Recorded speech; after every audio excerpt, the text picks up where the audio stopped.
in your life using formulas.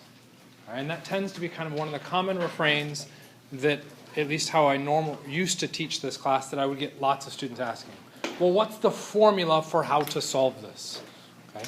Because of how I've reorganized how we've presented the material, I stopped getting those questions, which could be a good thing. Okay? It could also be that maybe, yeah, I would just say it's a good thing. Okay?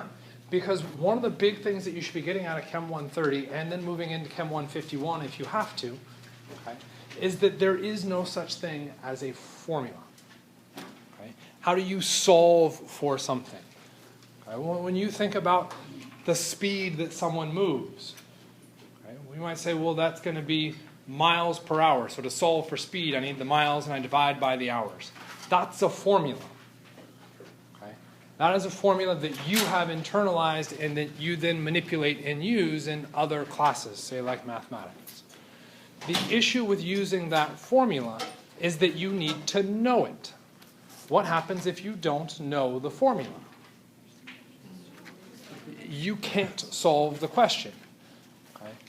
Everything that we're looking at when we're looking at our calculations in Chem 130, and nearly all of them in 151, are not formula-based.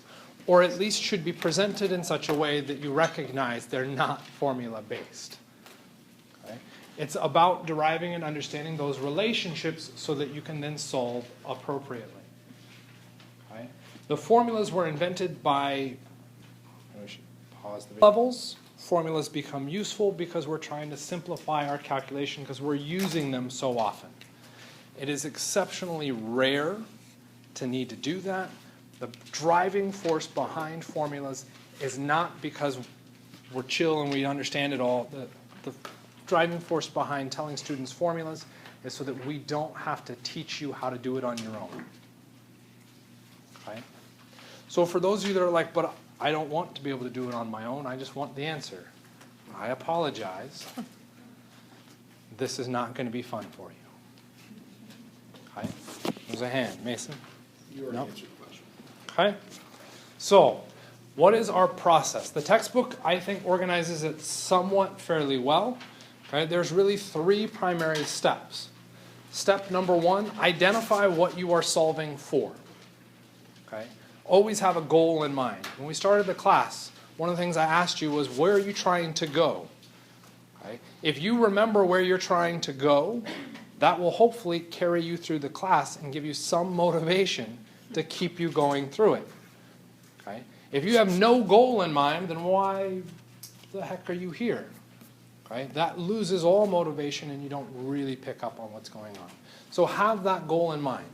So step one, an equal sign, extreme right of your page, and whatever information you know about the answer. Okay? Typically, it will just be the unit. At the extreme left of your page, you can write down what given information you have.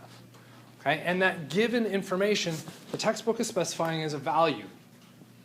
Numbers are useless. I don't care what mathematicians tell you. Okay? Numbers are utterly useless until you attach a unit to them. This method is driven by the unit. So if you have a given value, report the unit first. You can associate the value with it second. Step three. Okay, which is really a kind of a complex process of look at the unit that you're writing on the left-hand side and look at the unit that you're writing on the right-hand side. Are they the same thing? Yes, your question is done. Stop working. If they're different, you then must create a method to get those units to either disappear or appear by introducing what the textbook refers to as unit factors, also known as conversion factors. Okay. This is what we went through and did. Of course that would happen. Of course it still happens. When we asked that, how many feet, forgot about this, how many feet are in, inches are in 3 feet? We said inches is what we wanted. We started with feet. We said 3 feet was our value. Are feet in inches the same? No. So we created a conversion factor. What has to happen to the unit of feet?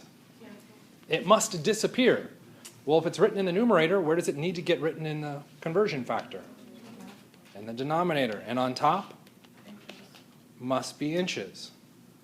And now is when I have to reach back into the recesses of my mind or the front of the exam and say, do I know a conversion factor between inches and feet? Yeah. Yes, I know that 12 inches is 1 foot. Right. Now we can go through and do the calculation. 3 times 12 gets us 36, and we'd have our answer. Kind of make sense? Okay. This may seem like a longer method at first because I'm forcing you to slow down. Okay? Because eventually you will have to speed up, but you don't have to do it right away. We want the methodology first. Okay? You can internalize all of the calculations within this unit. Okay? Most students nailed this unit as far as the answer almost perfectly. Okay? Where you guys will struggle is with the process. Okay? Why are we then making you go through and solve these questions that you can solve in your head? You don't trust the process. So what we're doing is saying, here's the process and here's a question that I know you can solve on your own. Get the answer, now do the process. Do you get the same answer? Oh, yeah, I do. Maybe that process has some validity. So you do it again and again and again until you go, okay, I trust the process now. Because then what do we do in the next unit? Process. We completely remove the rug from underneath you, and you no longer have the ability to process it in your head. Which means, what do you have to rely on? The process, the method for solving it. Okay? We're giving you the context to prove the method. So prove the method. That's what your focus is here. Okay? And I'll also make a little announcement here. I had a minor accident in the lab, so I've lost the use of my index and thumb, which makes it very difficult to play around with the screen. Okay?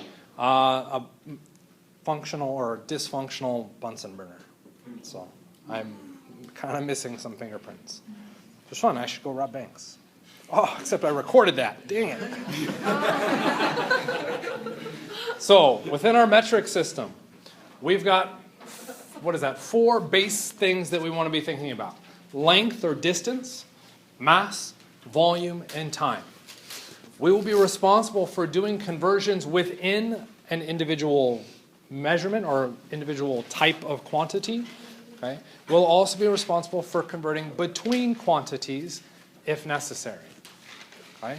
So it is helpful to be able to look at a unit and say that is a measurement of length, that is a measurement of mass, that is a measurement of volume. Okay? Because that can help simplify your approach when setting up the dimensional analysis. I will refer to,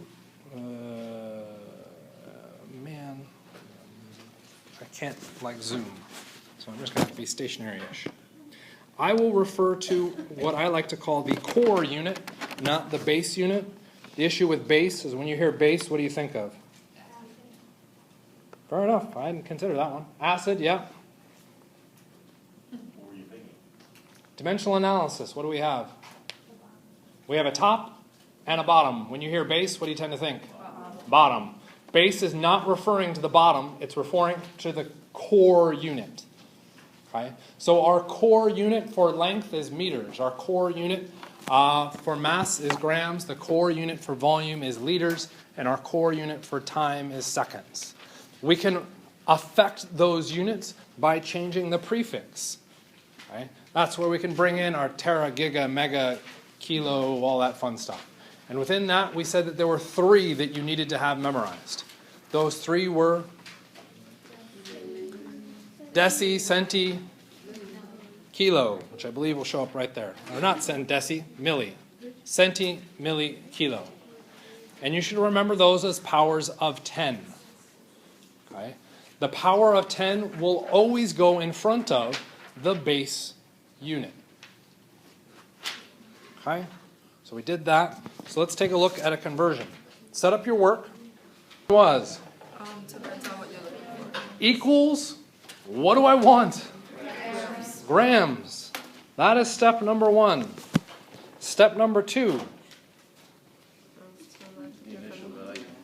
Okay, the initial value, which is what the textbook says, and I said we should avoid value and focus more on unit. What is the initial unit I'm given? Milligrams. What is the value associated with said unit?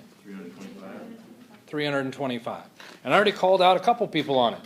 I don't want to see 325 chilling by its own. I want to see that milligram. Which should you write first?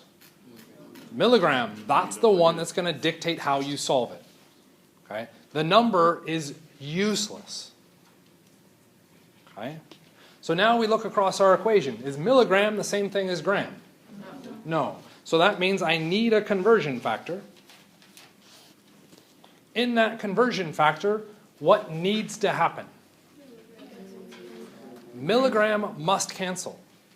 Okay? Because the milligram answer, or what I'm starting with, does not show up in the answer. So where does milligram need to show up in my conversion factor?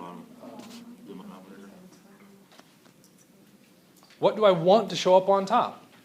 Why do I want grams to show up on top? We look at the answer, and where's the gram unit? It's on top.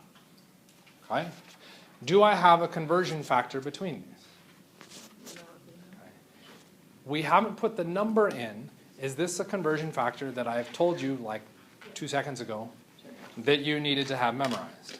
Yes, you do need to know this one. You are required to know what milli means.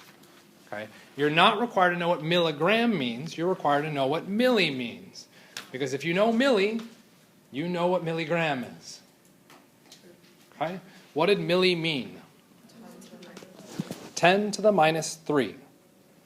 10 to the minus 3 is our power of 10, and that gets associated with which unit? It's associated with the core unit. Which is the core unit? Grams. And I would write 10 to the minus 3. What gets written on the bottom? 1. If it is anything other than 1, is it 10 to the minus 3 anymore? No. Okay, so far so good? Yeah. Whoa. This is again my fingerness. What happens with our units? The milligrams cancel. And the unit I would be left with is grams. What answer do I want? Grams. Do I have the right unit? Yes. Now what can I do? Pull out the calculator and solve it. Several people have suggested shifting the decimal. Careful shifting the decimal. That's about all I can say. Okay? The issue that I have with just shifting the decimal is that you will go, well, I'll never forget that until you're 30 minutes away through the exam, and you'll be like, oh, I just shift the decimal left. Whoops, I was supposed to shift it right. I was supposed to shift it left. Oh, who cares? I'm just going to multiply it by 5. Okay? You go, well, that never happens. Unfortunately, it does. Okay? You will go brain dead eventually. So take advantage of the device that you have with you and use it. Okay? For those of you that are good at shifting decimals, yes, you are correct. It is just a question of shifting decimals. And the answer we end up with is? Would we get full credit for that answer? Yes, because it's got all the work. What would I potentially be triggering on that I need to watch out for? Sig figs. Yeah, there's an answer. How many sig figs in 325 milligrams? 3. How many sig figs in 10 to the minus 3?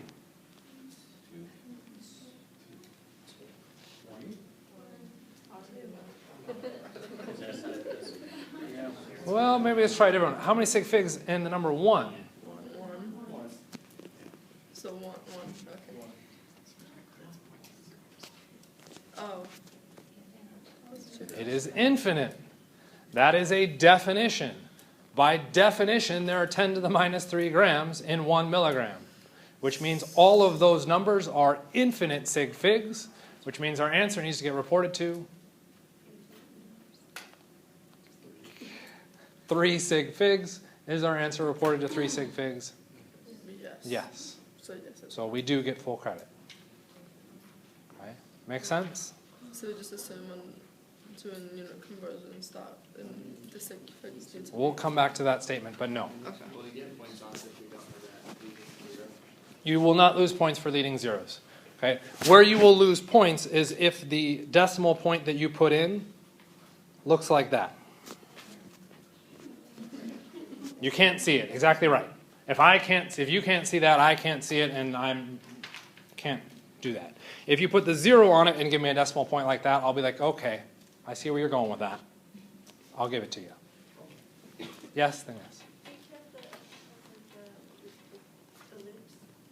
For shifting decimals, I don't care about that. I would argue you shouldn't shift decimals. That's what the calculator's for. Does it have to be put 10 to the minus 3 over 1 rather than 1 over? I was waiting for that question. So a lot of people will probably go through and solve it like this.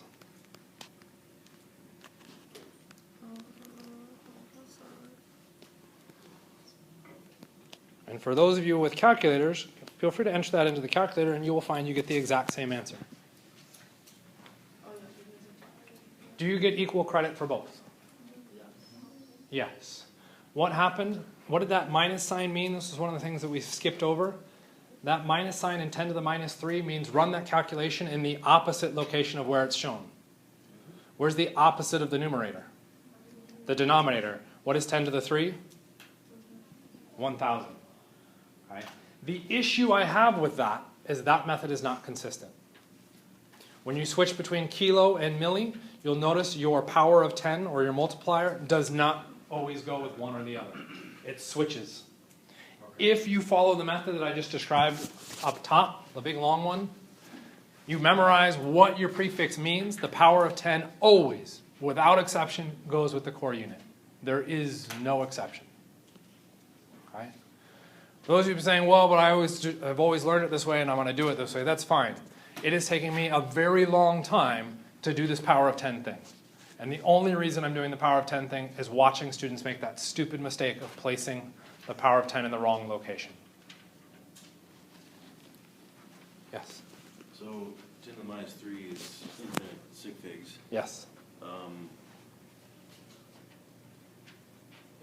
So if we have, what, 10 to the minus 2, is that infinite sig figs? That is also, well, yes, it is also infinite sig figs. So then the sig figs on the answer don't really matter then, right? The sig figs in your answer are dependent on this one. If we then added an extra calculation here that changed the numbers out there, then we'd run into a problem. Okay? So always run your sig figs based off the data given. Okay. Makes sense. Okay? So new one. What is the mass in micrograms of a 325 milligram aspirin tablet?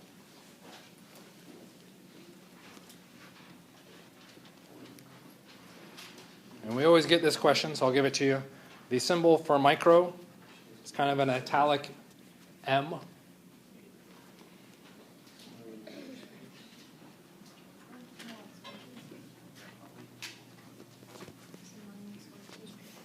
Did you need a little more information? Yes. Oh, what's that more information you wanted? What did micro mean? Yeah. Micro means 10 to the minus 6.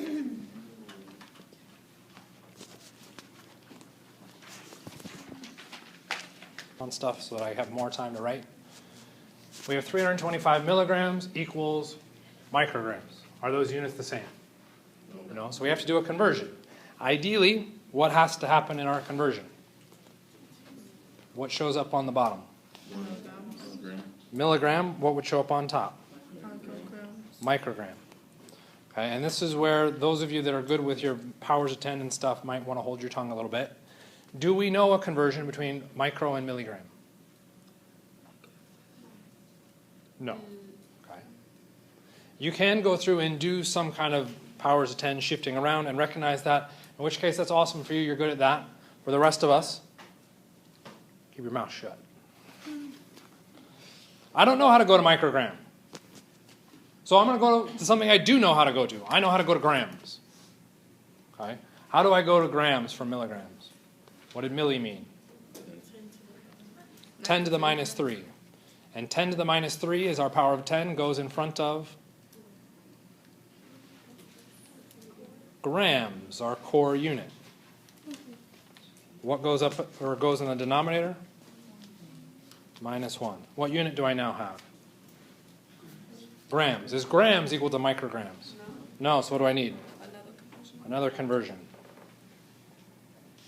I was kind of kidding about keeping your mouth shut. Like, that is good for you. What goes in the denominator? What goes in the numerator? Micrograms. Do I know the conversion factor between grams and micrograms? I know that micro is 10 to the minus 6. Where does the 10 to the minus 6 go? Top. Ooh, I heard top and bottom, which is extra fun because according to Mike, both those answers are wrong. Wait, it's not micrograms. Where does the 10 to the minus 6 go? Goes with the core unit, which happens to be grams. 10 to the minus 6. But isn't that on the bottom? Yes, it is. But why did I place it on the bottom? Because the grams unit was located on the bottom. Don't start associating, oh, the number goes on the bottom. Because as soon as you start saying number goes on the bottom, you will then continue to put the number on the bottom when it is wrong to place the number on the bottom. Where does your power of 10 go? With the core unit. Associate the number with the unit, not the location. What goes in front of micro? 1. What's my unit now? The grams cancel. The milligrams cancel, and we would have micrograms, which means now all we got to do is enter it into a calculator. What do you mean it doesn't make any sense? Oh no, I didn't say that. I said it means you have micrograms. Oh, okay. Sorry. Now we can enter it into the calculator. Okay? So you have 10 to the negative 3 over 10 to the negative 6. And did that out, you'll have milligrams. So as far as how you would enter this into the calculator, my method is take everything on the top and multiply it out. So 325 times 10 to the minus 3.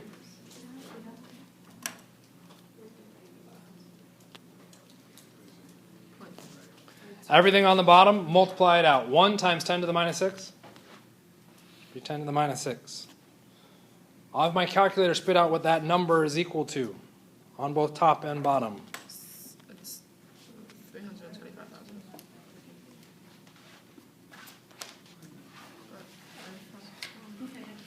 I can now do the division. 0.325 divided by 10 to the minus 6.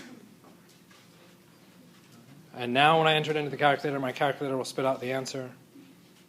325,000 micrograms. Okay. There are a variety of methods, which it looks like Johnny's trying to talk to Nick about in the back, with swapping powers of 10. By all means, go ahead. I do that too. Okay. At a first blush, I would just deal with the calculator. Get the method down first. Make sense? So, M is the unit for micrograms, Cursive M, yes. cursive M, but you're writing it as mg. I'm not writing it as mg. That's mg. That is mg, and this is where it gets irritating. This is cursive. I can't see what you're doing. Oh, you're. I'm trying to point to him. This is my cursive mg. That's also known as a Greek letter of mu. Sometimes you'll see it better written like that. It's kind of a U looking shape. That's your microgram. So M, cursive M, and then mg.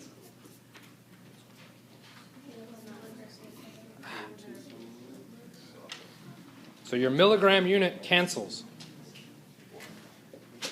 That milligram cancels with that milligram. Okay. Gone. No more milligrams. Yep. What happens to grams? There's no more grams too because they can't. Grams cancels with grams. Gone. The only unit I'm left with, Micrograms. Okay. not microgram. So when we write it as mg or m has to be cursive. Yes. If you're going to write out the units and you're dealing with micro, you have to make sure that your micro symbol is not a lowercase m. Because a lowercase m is milligram. Okay, you have to make sure that's different. Okay, that's why you see that weird loopy mu thing for me. Okay? Questions about that? Thank you. Hi. Is everything going to be metric? No. Okay. Thank you, England, even though it's really coming back to just the US that did this. Okay. We have what's known as the English unit. We've got inches for length, mass in pounds, volume in quarts, time in seconds. Okay. So we snowball out into a big mess of things, and we now have to be able to convert between the English unit and the metric system. Well, to come up with that, we need a conversion factor. Conversion factors are given to you. Okay? You are not expected to memorize those conversion factors. You're only expected to memorize within the metric system, because within the metric system, it's powers of 10. We expect you to be able to deal with powers of 10. As soon as we move between systems, we don't get nice, even, nice numbers. They turn ugly, nasty, and we have to work within that. Okay? How many sig figs in those conversion factors? 3. Okay, 3? Don't we have the 1 there? All of those conversion factors are written horribly. They should actually get written better. Let's see if I can erase that a little bit better. They should be getting written as 1.00, 1.00, 1.00, 1.00, meaning how many sig figs do we have? Now 3. Except, when do we see exceptions? You know, big bold letters they shout out and say, oh, this is an exception, you need to watch out for this. What do we do with exceptions instead? Itty bitty little tiny fonts. If we take a look at the itty little bitty tiny font underneath that table, what does it say?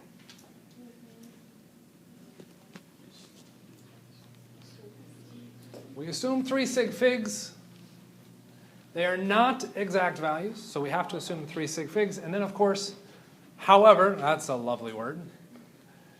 The U.S. Bureau of Weights and Measures has redefined 1 inch to equal exactly 2.54, which means 1 inch equaling 2.54 centimeters has how many sig figs?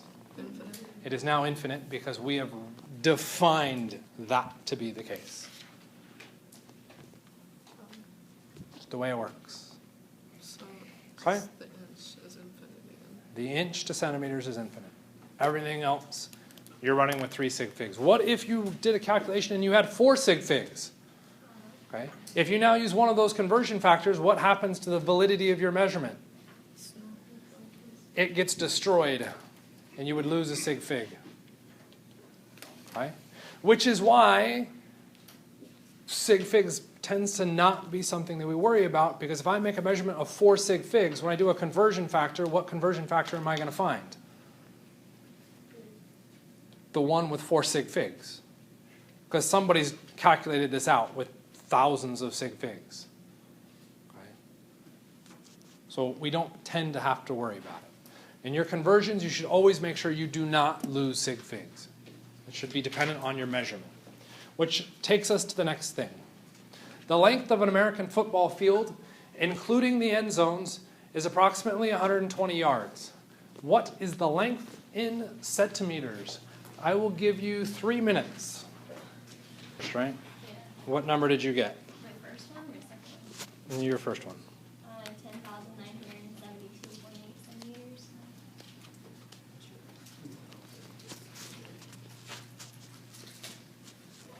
Everybody agree? Does anybody agree? You said it was wrong. Ooh, a couple people agree. Interesting. What'd you get, Tyler? 10,968. Anybody agree? Who's right? Neither. Technically, both are wrong, So let's address why they're wrong first.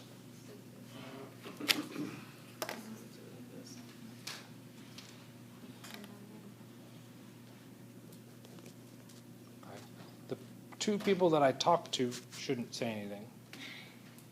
Well, the rest of you should jump up. What are you saying? I'm assuming because of sig figs. How many sig figs are we allowed to carry through our calculation?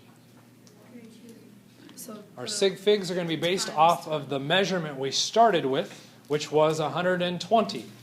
And you're saying that that is 2 sig figs because we have the 1 and the 2. Why is that 0 not a significant digit? There's no decimal point, which means your answer can only get reported to 2 sig figs. How many sig figs in the answers listed here? A lot more than 2. You are only allowed 2 sig figs.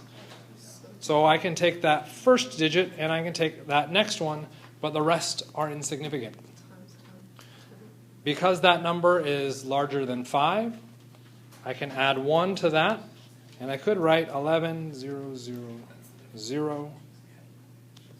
centimeters. And you might say, well, isn't that going to change things with the other one? First 2 digits, larger, add 1, and we get the exact same answer in both cases. So the sig figs is always based off the beginning. The sig figs should always be based off the beginning, right? Off your measured value. As far as the intermediate stages, we'll address that when we write out all the work, which is going to come to potentially the next thing, which maybe you're going to ask. What if you want to use significant figures and also get a more accurate? If you want more sig figs in your answer, what do you need? You need more sig figs in your measurement. If your measurement doesn't have those sig figs, you can't invent new ones. So if I would put 120.0 yards, Now you have more sig figs. Now you can carry more through in your answer. Yes. Okay. Shall we go ahead and take a look at this? Yes. Okay. I'm only going to be able to solve one of these, and I'll explain the difference with the other. I forget who was red. Melissa, were you red? Were you 72? Yes. Where did you start? I did 120 yards, and then I went 1 yard is 3 feet, and then 1 foot is 12 inches. Whoa, whoa, whoa, whoa, whoa, whoa. Slow down. 1 foot, 12 inches, and then I went 1 inch is 2.54 centimeters.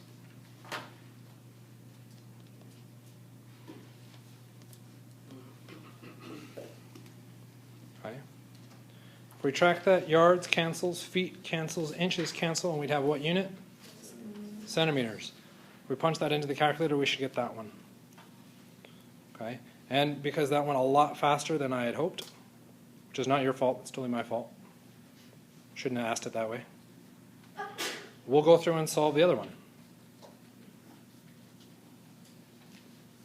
Tyler, where did you start? 120 yards. Okay, and because I'm processing through how we start, I can yell at you because you went so fast I couldn't yell at you yet. I can yell at you though. You're supposed to put the units for the result. Yes, we want centimeters. Good place to start. I like that. Now where'd you start? Next step. I started with the units for Ooh, someone's been lifting way too carefully. and Now you put in probably your number. Okay. all right, and then it's 0.914 meters per gram. Okay, and here's where we'll hold. Okay, our next step, ideally what happens? Yards shows up on the bottom, and what shows up on top? Ideally, I think he's centimeters. centimeters. Do I have that conversion factor? No. So that means I now have to do some conversion somewhere. Okay? It's up to you where you want to go with that.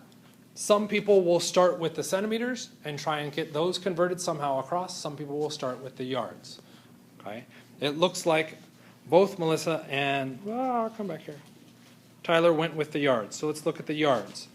Okay? You said to convert yards into Feet. feet. So immediately into the English metric. What did you go into? Metric.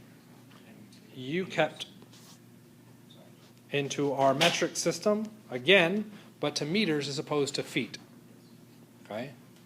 We're still making the jump across systems, but we're making the jump at different measurement values. But each of those different measurement values has an error associated with it. Guess where that error snowballs into? The result. In your measurement of yards to feet, or yards to meters, what did you say it was?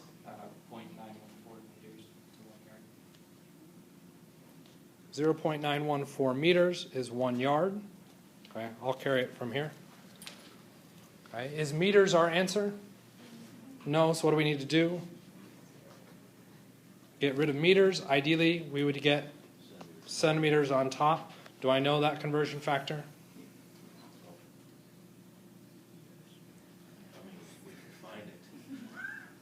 You should know it. Centi, you're required to know. Centi is negative 10 to the negative 2. The power of 10 goes in front of your base unit. Sorry, your core unit, which is our meters.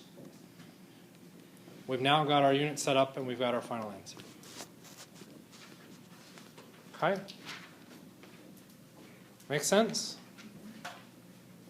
So, run your calculation. We want to be careful with what our measurements are and making sure that we don't over-report answers. We have questions on that? So,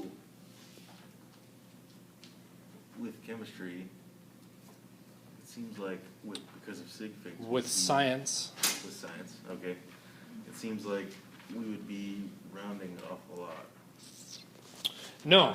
And so this is something that, again, people kind of freak out at. You say, well, but it's exactly 120 yards. No, it's not. How was that 120 yards measured? What was it measured using? Take a guess. A tape measure records out feet. I would get a lot better than 120 yards. How am I measuring 120 yards? A yardstick would give me accuracy to the number of yards, ones of yards. Do I have accuracy to that point? No. How am I measuring this? By sets of 10 yards. I'm measuring the length of my American football field by the distance of a first down. There are 12 of them, okay, which is roughly 120 yards. I have no information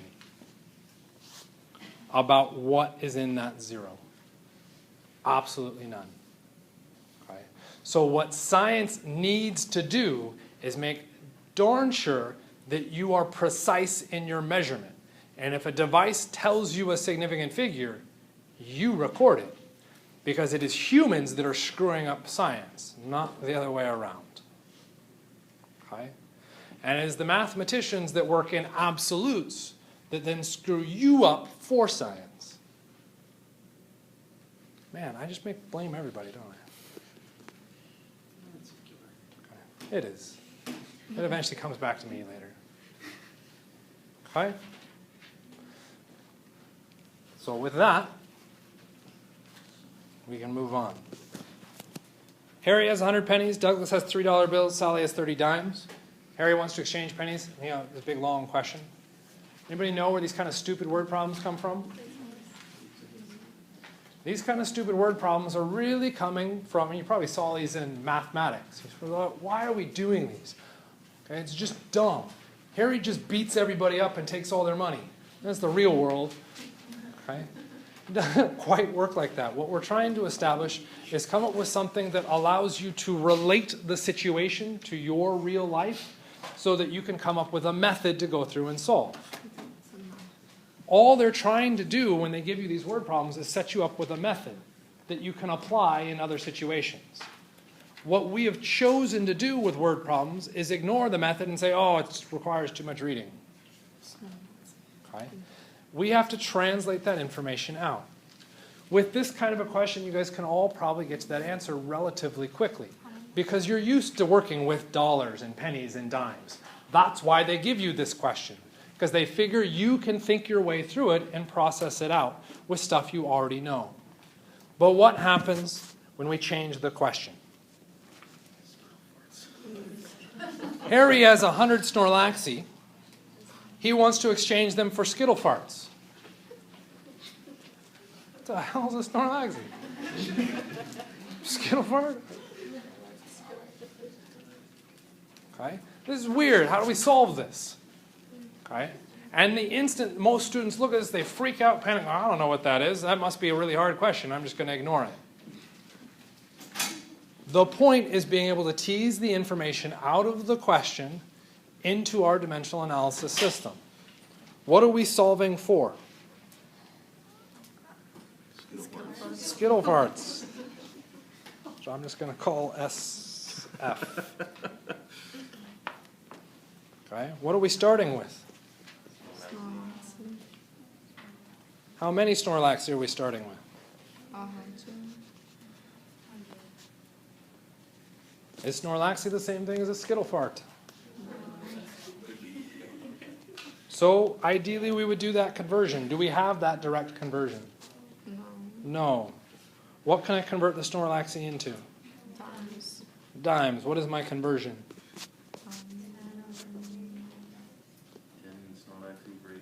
10 Snorlaxi equals 8 dimes. Where do I write the 10?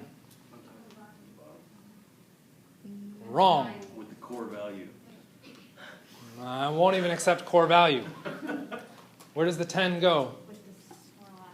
With the Snorlaxi. Okay. We associate the number with the unit. That unit happens to have already been placed on the bottom. That's why we place the 10 there. Where does the 8 go? Dimes. With dimes. We're catching on. Our dimes equal to Skittle farts. Oh. I mean, yeah. The unit D is the same as the unit SF. No. So we need a conversion. In that conversion, where should dimes show up? On the bottom. Dimes. And Skittle farts should show up on top. Do I know the conversion factor between those? 1 Skittle fart is 3 dimes. Where does the 1 go? Not on top. With the Skittle farts. Where does the 3 go? With dimes. What is our unit now? Skittle farts. Now all we got to do is punch it in the calculator. Okay.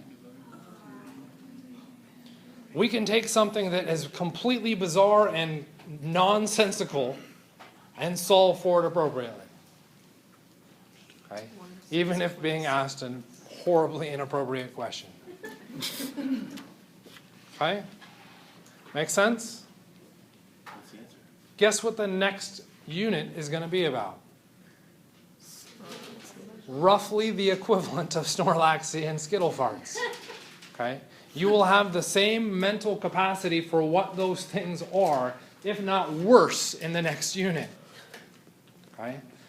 So the idea is to have the methodology behind how we solve to get our way through it. As far as what the exact answer is,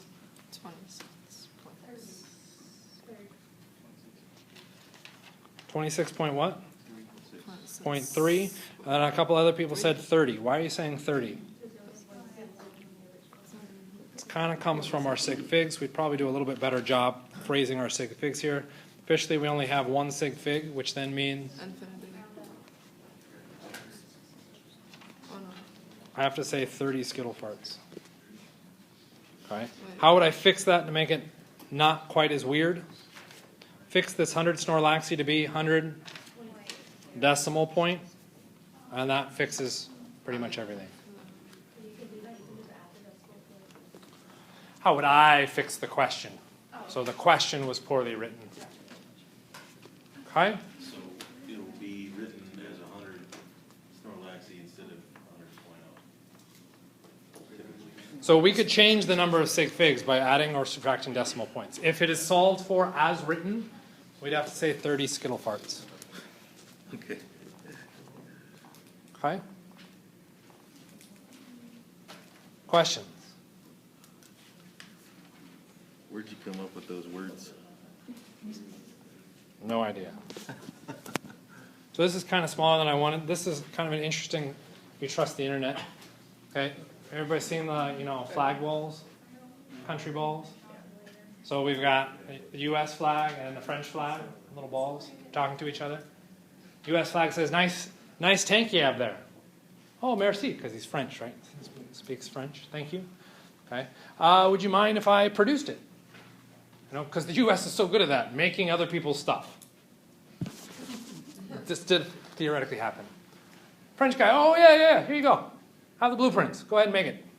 Cool, thanks. I will go through and make this for you. Up the top. Oh, I can't even read that. What does that say? Whoa! 5,000 inches long? It didn't look that big to me. Inches? No, that's millimeters. Wait, you don't have a version with, inches?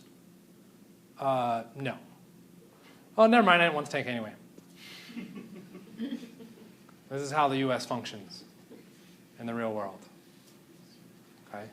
Because we've used different measurement distances for length, we now can't convert and produce other people's stuff, and vice versa. It's a pretty awesome system we've established. Well, maybe that's a good thing when it comes to military stuff. I would argue that's a horrible thing all the way around. You're in the middle of a battlefield, your airplane crashes, you need some parts to fix it. All right, you got me. Oh, let me just go across the ocean back to the U.S.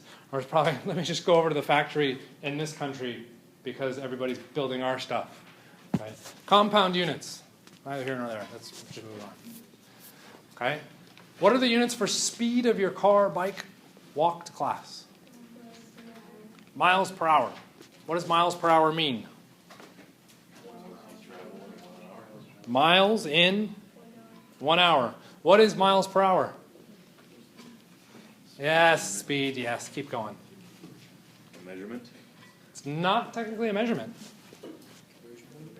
It is a conversion factor between two measurements, time and distance. So our compound units are just a way to convert other measurements. So we can use miles per hour as a way to do that. Okay? So if we took a motorcycle traveling at 105 kilometers per hour, what is the speed in meters per second?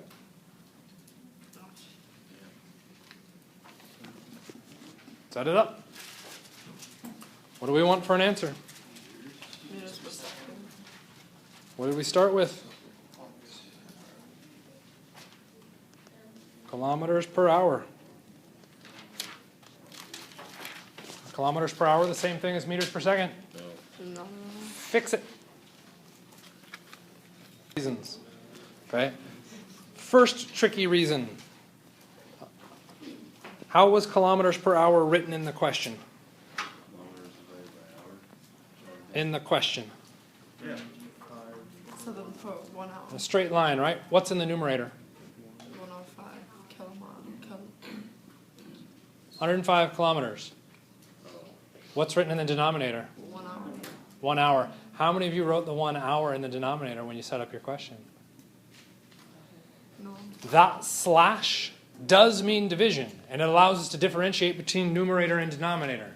9 times out of 10, particularly on an exam, high-stress environment, you will put both those units in the exact same position, be it in the numerator or the denominator, which will be wrong. Okay? So if you see something written like that, immediately convert it into a clear numerator-denominator, which is what I try to go through and write down here. We now know very clearly the 105 is in the numerator with the kilometers. What's in front of the hours? 1. If it is anything other than 1, what happens? It's no longer 105. And we were told it's 105. Okay? So now we compare across. 105 kilometers in the numerator, hours in the denominator. Are kilometers what we want in the numerator? No. Are hours what we want in the denominator? Well, that sucked. What do we have to do? Convert them both. Which one do we want to start with?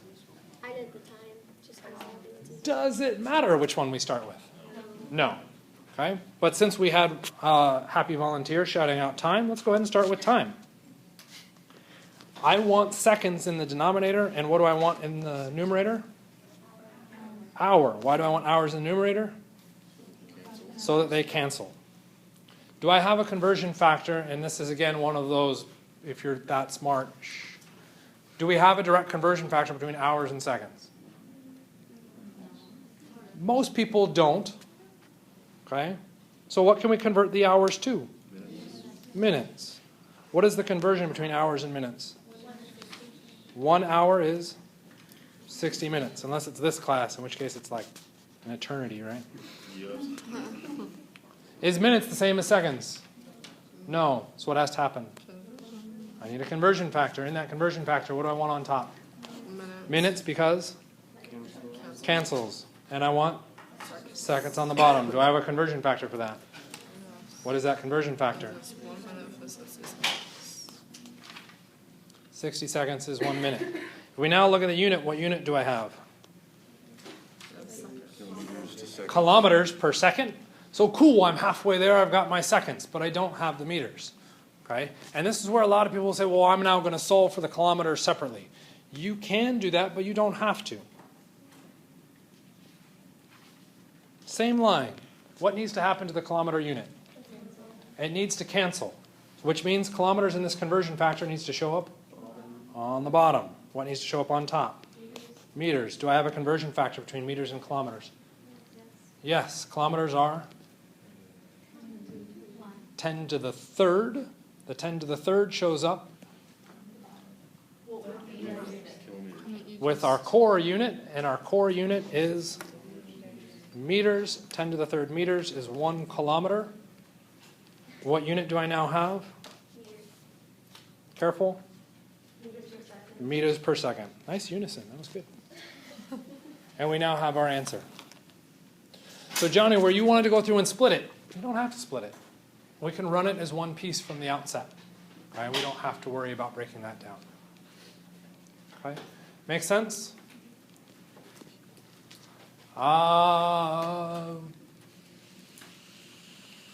Let's see, what's my kilometers? Let's do that one. How far did the bike get in 120 seconds in kilometers? So, we know what unit we want for our answer, kilometers. We know what unit we're starting with, seconds. Set it up. As a mild hint, you need 3 conversion factors.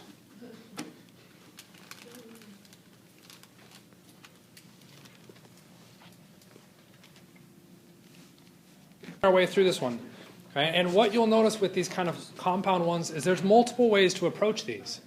We don't all have to start at the exact same point, but we will all end with the exact same answer. Because does the order of multiplication matter? No, because it's communicative, we can do it at any given point and not have to worry about it. Okay? So in working with one of your colleagues, they noticed that seconds does not show up in the answer. Which means in my first conversion factor, what do I want to do? Get rid of seconds. And ideally, I would have kilometers on top. So now what I would have to do is go back to my question and see what am I given? Well, what am I given? Kilometers per hour. So kilometers per second? I don't have it. Okay. So what can I convert kilometer or seconds to? Okay, let's go to minutes. How do I convert seconds to minutes? Okay. I'm now in minutes. Is minutes the same thing as kilometers? So what has to happen? I have to get rid of minutes. Okay. Ideally, the unit on top would be kilometers. Do I have that conversion factor? No. So again, I get out the eraser and erase the top. What can I convert minutes to? Hours. Could I convert them to seconds? Yes, that takes me backwards. Okay? So some of the times you may be doing a conversion and realize later that you'll undo it later on. That's okay. Okay? Start stringing these together and see where you go. What's our conversion between hours and minutes? 60 minutes is 1 hour. Is hours the same thing as kilometers? No. So what needs to be on the bottom? Hours. What needs to be on top? Kilometers. Do I have information about the kilometers per hour? Yes. What is that information? There are 105 kilometers in 1 hour. What happens? Seconds cancel, minutes cancel, hours cancel, and I'm left with kilometers. One equation. Yes, you can break this into smaller steps. By all means, feel free to go ahead and do so, particularly with the exam being on Thursday. Okay? What you should be working on through spring break is making sure you trust this method and going through and solving questions this way. Check it your way, breaking it up into multiple steps. Check it this way. This way will work. Okay? But you have to trust it. Okay?